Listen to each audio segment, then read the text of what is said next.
440 अंक संभलकर 61,100 के ऊपर। रिलायंस और मेटल शेयरों से दबाव।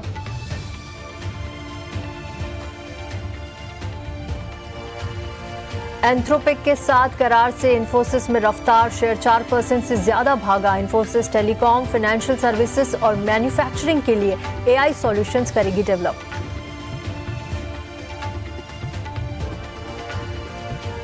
इंफोसिस में रफ्तार ने आईटी शेयरों में भरा जोश। एचसीएल टेक, ऑरेकल और परसिस्टेंट 2 से 3% चढ़े। वहीं एलटीआई, माइंडट्री, विप्रो और एम्फेसिस में भी 2% तक की मजबूती। 5,000 करोड़ रुपए के बड़े ऑर्डर से करीब 4.5% दौड़ा Cochin shipyard. 5 next generation vessel बनाने के लिए रक्षा मंत्रालय से मिला ऑर्डर। नेवी के लिए बनेंगे एनजीएस वेसल्स।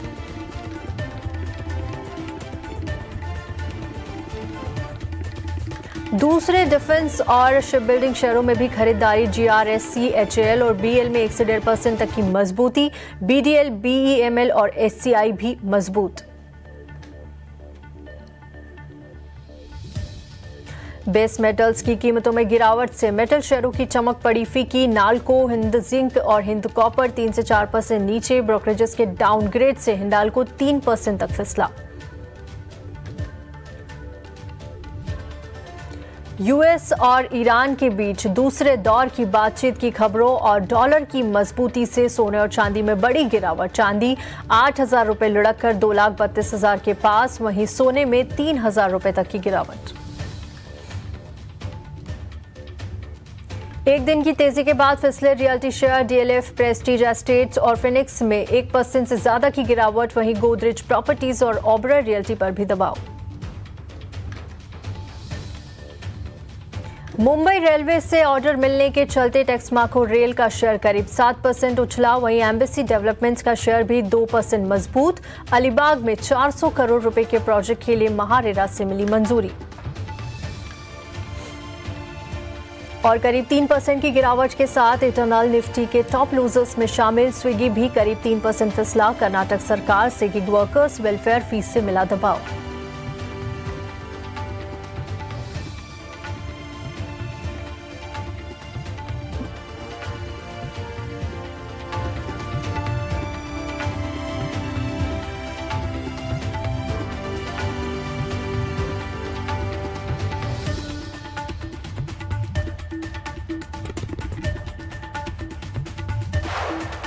की रेस में बड़ा दाव। इंफोसिस ने एंथ्रोपिक के साथ यहां पर हाथ मिला लिया है और टेलीकॉम से अब यहां पर फाइनेंशियल सर्विसेज और मैन्युफैक्चरिंग तक एआई सॉल्यूशंस कंपनी बनाने वाली, उसका विस्तार करेगी। इस पर ज़्यादा जानकारी के लिए हमारी सहयोगी मानसी इस वक्त हमारे साथ जुड़ चुकी है। मानसी से समझ लेते हैं आखिर ये जो करार हुआ है इसकी क्या डिटेल्स है और आज इंफोसिस में भी आप देखेंगे शानदार तेजी नजर आ रही है। जी मानसी, बताइए। बिल्कुल, देखिए शुरुआत मैं भारत और आर्टिफिशियल इंटेलिजेंस के डेवलपमेंट के साथ करना चाहूंगी। भारत देश आर्टिफिशियल इंटेलिजेंस और एआई के डेवलपमेंट को अब सिर्फ अब्जॉर्ब नहीं कर रहा है, इसके गठन में, इसके डेवलपमेंट में भी शामिल हो रहा है। अक्रॉस द ग्लोब कंपनियां, लार्जर ऑर्गेनाइजेशंस जो हैं वो भारत की तरफ देख रही है, नॉट जस्ट बिकॉज उनके पास हमारी वर्कफोर्स है, लेकिन उनके पास हमारी इनोवेटिव वर्कफोर्स है जो कि एआई डेवलपमेंट में काफी हद तक फायदेमंद साबित हो सकती है। और इसी कड़ी में एंथ्रोपिक और इंफोसिस का ये करार, जी हां, इंफोसिस के एआई सॉल्यूशंस के लिए करार की खबर आती हुई दिखी है। इंफोसिस और एंथ्रोपिक ने हाथ मिलाए हैं और इसी के ठीक बाद हमने देखा कि इंफोसिस के स्टॉक प्राइस में तो मजबूती है ही, इवेंचुअल इंपैक्ट सेक्टर में और सेक्टर की आईटी सेक्टर की बाकी कंपनियों में भी देखने को मिला है। न्यूज बैक्ड एक्शन का असर हम देख रहे हैं इंफोसिस के स्टॉक प्राइस में। और एआई के लिए इंफोसिस और एंथ्रोपिक की करार की अगर बात करें, दोनों कंपनी ने हाथ मिलाए हैं टेलीकॉम, फाइनेंशियल सर्विसेज और मैन्युफैक्चरिंग को एआई सॉल्यूशंस प्रदान करने के लिए। टेलीकॉम सेक्टर को सॉल्यूशन देने की शुरुआत की जाएगी। इस सेक्टर से, टेलीकॉम सेक्टर को सॉल्यूशंस प्रदान करने की शुरुआत होगी और इस करार के तहत इस स्पेस से शुरुआत की जाएगी जहां एंथ्रोपिक सेंटर ऑफ एक्सेलेंस बनाया जाएगा। गौरतलब है कि पिछले दिन ही हमने एंथ्रोपिक बिल्डर समिट देखी है जिसमें ईटी नाउ स्वदेश शामिल भी रहा और एंथ्रोपिक ने कैटेगोरिकली अपने प्लान्स इंडिया डेवलपमेंट और एक्सपेंशन पर बताए हैं, जहां पर एंट्रोपिक के ग्लोबल सीईओ भी मौजूद थे और साथ ही भारत के मैनेजिंग डायरेक्टर भी मौजूद थी और भारत देश को वो किस तरह से एआई डेवलपमेंट में और ज्यादा आगे देख रहे हैं इस पर विस्तार से बातचीत कर रहे थे। और yes one more thing, AI safety first उनका मोटो रहा। कमिंग बैक टू द करार जिसकी हम बात कर रहे हैं, Infosys Anthropic centre of excellence तो बनेगा ही, लेकिन साथ साथ डेडिकेटेड सेंटर इंडस्ट्री से जुड़े एआई एजेंट्स बनाए जाएंगे। टेलीकॉम के बाद फिर फाइनेंशियल सर्विस सेगमेंट और मैन्युफैक्चरिंग सेगमेंट के विस्तार की भी योजना बनाकर चल रही हैं कंपनियां। सॉफ्टवेयर डेवलपमेंट में भी एआई सोल्यूशंस की प्लानिंग है। इन्फोसिस के टोपाज और एंथ्रोपिक के क्लॉड का इंटीग्रेशन किया जाएगा। इस करार के तहत इन दोनों के जो प्रोडक्ट्स हैं, इन्फोसिस का टोपाज और एंथ्रोपिक के क्लॉड, इनका इंटीग्रेशन कर एक और एआई डेवलपमेंट पीस जो है उसे बनाने की कोशिश की जाएगी। इस करार से कंपनी का फोकस क्या है? दोनों कंपनियों के फोकस की अगर बात करें, कॉम्प्लेक्स वर्कफ्लो ऑटोमेशन, जी हां, वर्कफ्लो को ऑटोमेट करना, उसे आसान बनाना और टेक्निकली इंपैक्टफुल बनाना, ये सबसे बड़ा फोकस है। इसके साथ साथ सॉफ्टवेयर डिलीवरी में तेजी, वहीं एजेंटिक एआई सोल्यूशन तैयार करना और गवर्नेंस और साथ ही ट्रांसपेरेंसी में एआई अडॉप्शन, ये तमाम करार है। एजेंटिक एआई फोकस की अगर बात करें, मल्टी स्टेप प्रोसेस को हैंडल करना, अलग अलग टूल्स के इस्तेमाल से एआई डिप्लॉयमेंट और सिस्टम मॉडर्नाइजेशन और कॉस्ट कम करना। किन सेगमेंट्स पर खासतौर से असर होगा? Telecom, financial services, manufacturing and engineering. तो क्लियरली ये करार बड़ा है जिसका असर इन्फोसिस पर हम देख रहे हैं। बिल्कुल मानसी, बहुत बहुत शुक्रिया। और साफ तौर से हम इम्पैक्ट देख सकते हैं। आज इन्फोसिस देखिए 4% की तेज़ी, इसके अलावा सारे आईटी पैक में आज मजबूती नज़र आ रही है। चलिए आगे बढ़ते हैं और इस वक्त हमारे साथ मार्केट एक्सपर्ट ग्लोब कैपिटल के गौरव शर्मा जुड़ चुके हैं। गौरव जी, बहुत बहुत स्वागत है आपका योर स्टॉक्स में। मैं तृप्ति बात कर रही हूँ और चलिए एआई के जो रेस है इसमें एक बड़ा दांव यहाँ पर लगा है। इन्फोसिस ने यहाँ एंथ्रोपिक के साथ हाथ मिला लिया है और एंथ्रोपिक सेंटर ऑफ एक्सीलेंस यहाँ पर बनेगा, जिसके चलते अच्छी तेजी इन्फोसिस और पूरे आईटी पैक में नजर आ रही है। इस पर आपका क्या टेक रहेगा? Hi Tripti, good afternoon. Thanks for having me today. Yes, ये एक बड़ा मूव देखने को मिला है। सुबह से ही इंतजार था इस पर्टिकुलर प्रेस कॉन्फ्रेंस का और इसके अंदर इन्फोसिस ने अपने आगे की डेवलपमेंट्स बतानी थी, बट ये एक सर्टेनली एक बड़ा मूव है और it will pay way for a lot more things coming in और इसका लार्जर एक पॉजिटिव इम्पैक्ट हमें पूरे सेक्टर पे एज अ होल देखने को मिलेगा। अभी हमें एट लार्ज देखें तो इन्फोसिस के शेयर्स पे काफी एक अच्छा stellar up move already intraday में आ चुका है और यहाँ से धीमे धीमे बाइंग इंटरेस्ट बाकी दिग्गज आईटी शेयर्स और अन्य mid cap prominent companies like Coforge, Mphasis, Persistent, जो कि फंडामेंटली भी अच्छे प्लेस्ड हैं और जिनके अंदर पोटेंशियल भी है आगे इस पर्टिकुलर डेवलपमेंट्स को कैप्चर करने का। आई थिंक गोइंग अहेड ये भी पार्टिसिपेट करेंगे इसके अंदर। So from a medium to longer term view, these are all positive developments happening. ठीक है, यहाँ पर पॉजिटिव डेवलपमेंट्स तो नज़र आ ही रहे हैं। आईटी पैक के लिए भी पॉजिटिव बातें, काफ़ी सारे शेयर्स भी यहाँ पर बताए हैं गौरव जी ने। चलिए आगे बढ़ते हैं और अब फटाफट से शो में शामिल कर लेते हैं अपने पहले कॉलर को। गुड आफ्टरनून, पूछिए। हाँ मैम, मैंने NSDL का शेयर खरीदा था, थोड़ा महंगा ही खरीद लिया था। 1271 के प्राइस पे 100 शेयर खरीदा था, तो काफी लॉस हो रहा है उसमें। 1471 आपका बाइंग प्राइस है? 12711, 1271। ठीक है, ठीक है। 100 शेयर लिया था मैं, तो काफी लॉस हो रहा है, तो उसमें सजेशन चाह रहा था कि बने रहूं या सेल कर दूं लॉस पे ही। ठीक है, काफ़ी नुकसान यहाँ पर आपको हो रहा है। 100 की क्वांटिटी में 1271 आपका बाइंग प्राइस है और अगर आज NSDL पर नज़र डाले तो 943 के लेवल पे कारोबार कर रहा है। आपके बाइंग प्राइस से काफ़ी नीचे आ गया, हल्की फुल्की तेज़ी आज नज़र आ रही है। गौरव जी, हमारे साथ मनीष इस वक्त बने हुए हैं और इनके पास मार्केट प्लेटफॉर्म में देखिए NSDL का शेयर है, 100 की क्वान्टिटी है, 1271 इनका बाइंग प्राइस है और 30,000 रुपए से ज्यादा का नुकसान इस वक्त ये झेल रहे हैं। क्या सलाह होगी? पूछना चाहते हैं यहाँ से निकल जाए या अभी बने रहे शेयर में? तृप्ति, लिस्टिंग के बाद से डिसअपॉइंट जरूर किया है NSDL के स्टॉक ने, लेकिन I think we are very much positive on the capital market space में, it be brokerage firms, exchanges और डिपॉजिटरीज लाइक NSDL और CDSL या AMCs की बात करें तो एट लार्ज बाजार के अंदर मैं उम्मीद कर रहा हूं आने वाले क्वार्टर्स में specially second half of the current calendar year 2026 better होना चाहिए। तो अगर हमारे व्यूअर आने वाले 6 महीने तक अपनी पोजीशन को मेंटेन रख सकते हैं और कैश का रिक्वायरमेंट नहीं है तो उन्हें अपनी पोजीशन को होल्ड करनी चाहिए। यहाँ से आने वाले 2 से 3 क्वार्टर्स में अच्छी रिकवरी देखने को मिल जाएगी।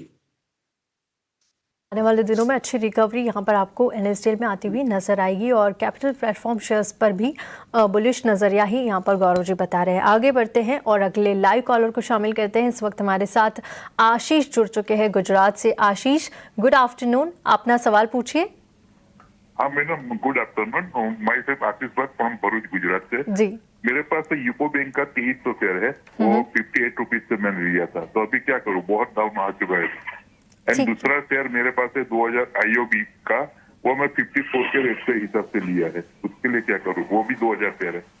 ठीक है, और ठीक है, आपके पास दोनों की ही 2000 की क्वांटिटी है और नुकसान आप झेल रहे हैं। गौरव जी, हमारे साथ आशीष गुजरात के भरूच से बने हुए हैं और इनके पास यूको बैंक के शेयर है। 28 के प्राइस पे इन्होंने 58 के प्राइस पे इन्होंने लिया था, 2000 क्वांटिटी है। और इसके अलावा IOB बैंक के भी 2000 की क्वांटिटी में शेयर्स है। 56 रुपये इनका बाइंग प्राइस है। दोनों ही शेयरों में नुकसान झेल रहे हैं, जिसके चलते आगे के लिए सलाह चाहते हैं कि इन लेवल्स पर इन्हें क्या करना चाहिए। दोनों ही अंडर परफॉर्मिंग स्टॉक्स रहे हैं। PSU बैंकिंग स्पेस पे हमारा in house view overall positive था, बट फॉर द टॉप 4 और 5 banks only, that is state bank, Canara bank, PNB, bank Baroda and bank of India, इन्हीं तक हम कॉन्सेंट्रेट कर रहे हैं। जहां तक स्पेसिफिक सवाल है इंडियन ओवरसीज बैंक का और यूको बैंक का, दोनों के अंदर परफॉर्मेंस अच्छी नहीं है, उन्हें स्विच ओवर कर लेना चाहिए to State Bank of India and Canara Bank. बिल्कुल, यहाँ पर आपको सलाह मिल गई है दोनों ही शेयरों पर। चलिए आगे बढ़ते हैं और जो अगला सवाल है वो हमें YouTube से यहाँ पर मिल रहा है। फरमान का सवाल है और इनके पास जिस कंपनी के शेयर है वो है इरकॉन, 196 शेयर है और इनका बाइंग प्राइस 179 है और 6 मंथ के लिए ये इस पर राय चाहते हैं। इरकॉन की अगर बात करें तो आज देखिए हल्की गिरावट है, 152 के लेवल पे कारोबार कर रहा है और अगर पिछले 1 महीने का चार्ट देखेंगे तो 5% से ज़्यादा टूटा है।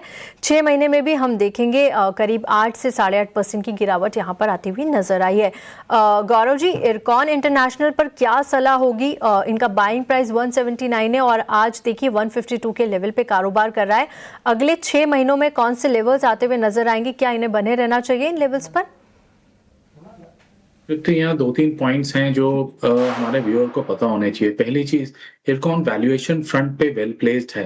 It is not at all highly valued, महंगा शेयर नहीं है, compare to its peers fairly valued है।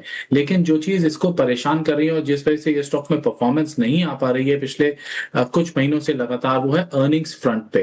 कंपनी का कहीं ना कहीं प्रॉफिटेबिलिटी डिक्लाइन हो रहा है क्वार्टर दर क्वार्टर, और अगर इस प्रकार का मोमेंटम चलता रहा और अपटेक नहीं देखने को मिला तो यहाँ से रिकवरी पाथ मुश्किल हो जाएगा। यहाँ हमारे व्यूअर केवल 6 महीने का व्यू चाह रहे हैं तो एक अपटिक की छोटी मोटी गुंजाइश जरूर है 170 एक लेवल भी, लेकिन मैं सलाह दूंगा उन्हें जैसे ही अपटिक मिले सेल ऑन राइज की स्ट्रेटेजी अपनाएं और फिलहाल अपनी पोजीशन के लिए एक स्टॉप लॉस मैं दे रहा हूं, दैट इज एट 135, वो मेंटेन करें। 135 रुपए के स्टॉप लॉस के साथ मेंटेन करें, उछाल पे अपनी पोजीशन को धीमे धीमे करके एग्जिट करें। 135 का स्टॉप लॉस आपको यहाँ पर मेंटेन करना होगा और कोई उछाल आता है, सेल ऑन राइज की रणनीति यहाँ पर दे रहे, कोई उछाल आता है तो वहाँ से आप धीरे धीरे इरकॉन से निकलना शुरू करिए।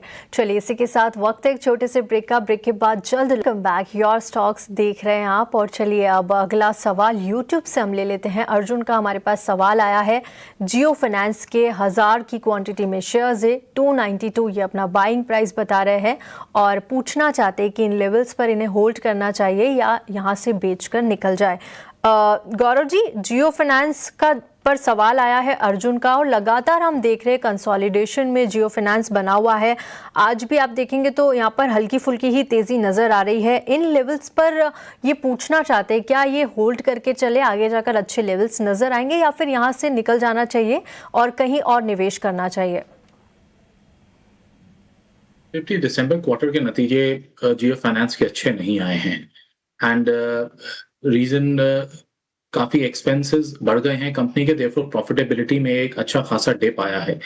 Considering the other NBFC space में it be Shriram finance, Bajaj finance और गोल्ड फाइनेंस कंपनीज ने काफी अच्छा परफॉर्म किया है. तो आई थिंक मैं स्विच ओवर में कर लेना एक बेहतर अपॉर्चुनिटी होगी. Shriram finance and Bajaj finance being the preferred two stocks in that order.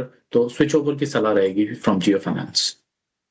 यहाँ से आप स्विच कर सकते हैं श्रीराम फाइनेंस और बजाज फाइनेंस. यहाँ पर आपको दो निवेश के लिहाज से ऑप्शंस भी दिए हैं गौरव जी ने, तो वहाँ पर आप जाकर अपना निवेश करें और यहाँ से निकल जाइए. चलिए, ये सलाह जियो फाइनेंस पर. आगे बढ़ते हैं और अब वक्त हो गया है खास सेगमेंट ऑप्शंस की चैंपियन का.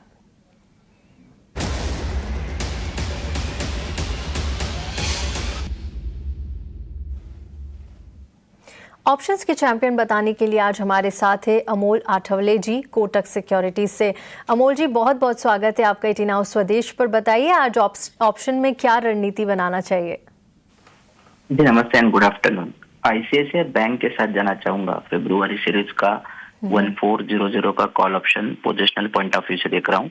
12 और 13 के बीच में चल रहा है. पोजिशनली टारगेट निकल के आ रहे 25 रुपीज के और स्टॉप लॉस उसका रहेगा 7 रुपीज का. मैक्स प्रॉफिट उसमें हो सकता है 8400 का और मैक्स लॉस उसमें हो सकता है 3500 का.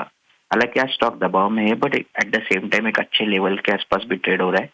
200 डे सिंपल मूविंग एवरेज के आसपास स्टॉक कंसोलिडेट होता हुआ देखने को मिल रहा है और कंसोलिडेशन फॉर्मेशन पॉजिटिव है डेली चार्ट्स पे. तो मुझे लगता है यहाँ से अगर रिवर्सल आता है तो आईसीआईसीआई बैंक में पोजिशनल पॉइंट ऑफ व्यू से फ्रेश अप ट्रेंड रैली आने के चांसेस चार्ट्स पे दिख के आ रहे. पर आईसीआईसीआई बैंक कॉल ऑप्शन यहाँ पर दिया है. 1400 की कॉल खरीदे 12 से 13 रुपए की प्रीमियम पे मिलेगी. लक्ष्य यहाँ पर आपको रखना होगा 25 रुपए का. स्टॉप लॉस लगाना होगा 7 रुपए का. साथ ही मैक्सिमम प्रॉफिट यहाँ पर देखिए 8400 रुपए तक का हो सकता है और मैक्सिमम लॉस जो रहेगा वो 3500 रुपए तक का यहाँ पर हो सकता है. लेकिन आपके लिए सेबी का एक डिस्क्लोजर भी जारी कर देते हैं. देखिए, सेबी का कहना है कि एफएनओ ट्रेडिंग में 10 में से 9 लोगों को नुकसान होता है.